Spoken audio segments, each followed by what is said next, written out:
para a gente falar de tecidos, a gente precisa relembrar os níveis de organização dos seres vivos. A gente viu que o nível básico são as células, e são aglomerados de células que vai formar os tecidos.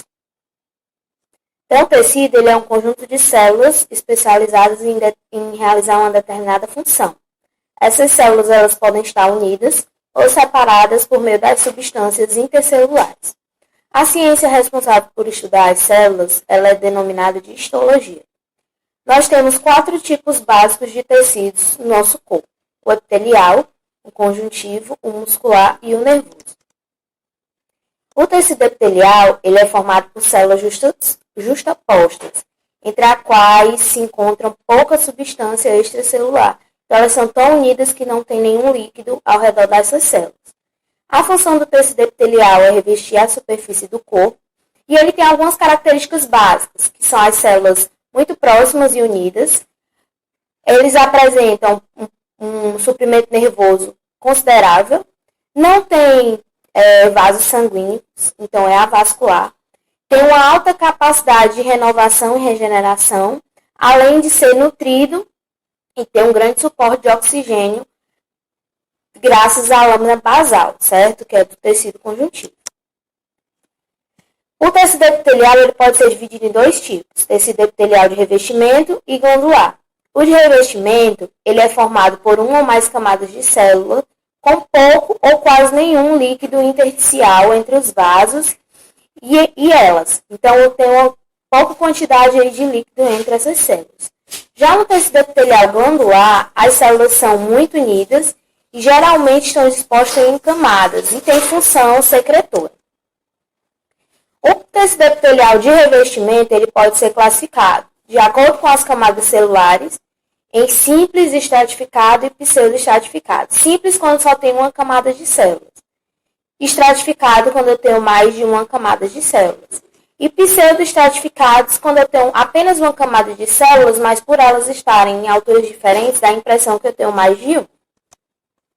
Ele também pode ser classificado de acordo com a forma das células, em epitélio pavimentoso, quando as células são achatadas, epitélio cúbico, quando as células têm forma de cubo, epitélio prismático, quando as células são alongadas em forma de coluna, então o prismático também pode ser chamado de colunar, e epitélio de transição, onde a formação original das células é cúbica, mas elas ficam achatadas por conta do estiramento do órgão. Então, por isso que é transição.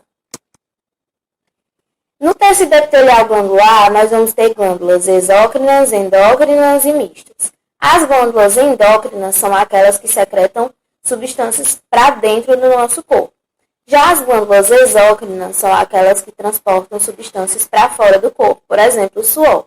E as glândulas mistas é que fazem função endócrina e exócrina. E no caso do nosso corpo, nós temos o pâncreas. Tecido conjuntivo, agora, é um tecido de conexão. Ele é composto por uma grande quantidade de matriz extracelular, diferente do tecido epitelial. A principal função do tecido conjuntivo é fornecer sustentação e preencher os espaços entre os tecidos, além de nutri-los. Então, como a gente viu, o tecido conjuntivo é que vai nutrir o tecido epitelial. Existem vários tipos de tecido conjuntivo. Tecido conjuntivo propriamente dito, o adiposo, o ósseo, o cartilaginoso e o sanguíneo. O tecido conjuntivo propriamente dito, ele tem função de nutrir e preencher os tecidos. Ele é bastante vascularizado e ele pode ser de 2 tipos, frouxo ou denso. Frouxo quando tem uma maior variedade de fibras e células. E denso quando a porção da fibra é maior e a quantidade de células é bem menor. O tecido adiposo, ele é responsável por armazenar a gordura na célula. Então, essas células elas são chamadas de adipócitos. Então, tem função de, além de armazenar as gorduras, proteção dos órgãos, reserva energética e isolante térmico. Já o tecido conjuntivo ósseo é o principal componente dos ossos do nosso esqueleto. Ele vai atuar na sustentação do corpo, além da proteção dos órgãos e na locomoção. Então, nós temos células especializadas, que são os osteoblastos, os osteócitos e os osteoclastos, além da matriz óssea, certo? Então, vai diferir as células aí. No tecido conjuntivo cartilaginoso, nós temos dois tipos de células, os condrócitos e os condroblastos, além da matriz celular. Ele vai ter uma consistência bastante rígida e a principal função dele é sustentar os tecidos moles e revestir as articulações. Ele pode ser classificado em três tipos: cartilagem hialina, elástica e fibrosa. A cartilagem hialina é aquela que tem uma quantidade moderada de fibras elásticas. A cartilagem elástica é aquela que é rica em fibra elástica e colágeno. E a cartilagem fibrosa, ela é rica apenas em fibras colágenas. O tecido conjuntivo sanguíneo, ele é um tecido que é basicamente composto pelo sangue. Então, o sangue é um tecido altamente especializado que vai conduzir as substâncias para o corpo. O sangue ele é formado basicamente pelo plasma, que é formado por 90% de água, e os elementos figurados, que são os glóbulos vermelhos, os glóbulos brancos e as plaquetas. Dos elementos figurados, nós temos as hemácias, que são os glóbulos vermelhos, que são células anucleadas que vão ter função de transportar o oxigênio do pulmão para os outros tecidos do corpo. Os leucócitos, que são os glóbulos brancos, que são células nucleadas que têm função de defender o organismo.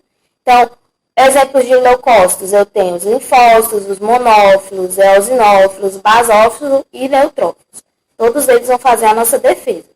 E as plaquetas, que vão ser células anucleadas e vão ajudar na coagulação sanguínea. Agora, passando para o tecido muscular, ele é responsável pela movimentação do nosso corpo junto com o tecido ósseo. As suas células têm formato alongado, que são as fibras musculares, também chamadas de miócitos, e vão promover a contração muscular. Nós temos três tipos de tecido muscular: o liso, o estriado esquelético e o tecido muscular estriado cardíaco. Qual vai ser a diferença?